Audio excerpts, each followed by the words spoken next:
For more than 4.5 decades, the Central Florida Urban League has had a rich history of job and education empowerment programs, serving more than 75,000 people across our region. It's a road that's been challenging at times, but as Channel 9's Angela Jacobs reports, the Urban League's ability to adapt, evolve, and persevere has it soaring into the future. It was 1909 when the NAACP began its historic fight for the legal and voting rights of Black Americans. The very next year came the country's second oldest civil rights champion, the National Urban League, with its own distinct mission. We were created to do economic justice from the standpoint of providing quality education programs, jobs programs, housing, and health. Inspired by the work of those early 20th century founders to combat racism's hurdles in hiring, housing, and health more than 100 years ago in the Northeast.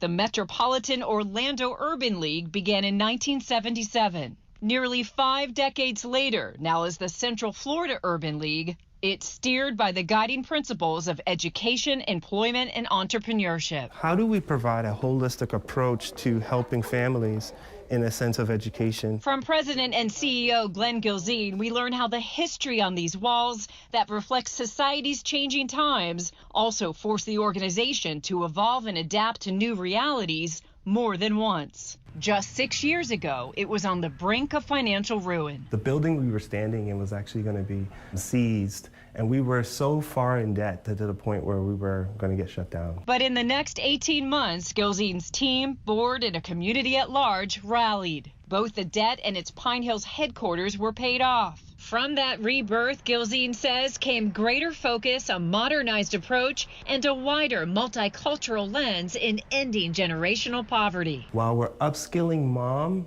dad, caregiver to get them the tools to compete for the jobs of today, simultaneously their children are learning STEM in our after-school programs and using that as an opportunity that the entire family is getting resources. This newly repurposed 23,000 square foot facility off John Young Parkway now houses the Central Florida Urban League's extensive education and training center. Each service designed to keep this key pillar empowering families for years to come. That old saying, it takes a village.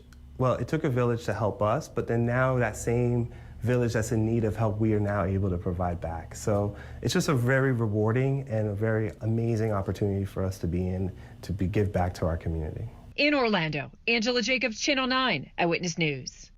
And today, the Central Florida Urban League joins more than 100 local affiliates of the national chapter across the country, directly impacting the lives of more than 2 million Americans.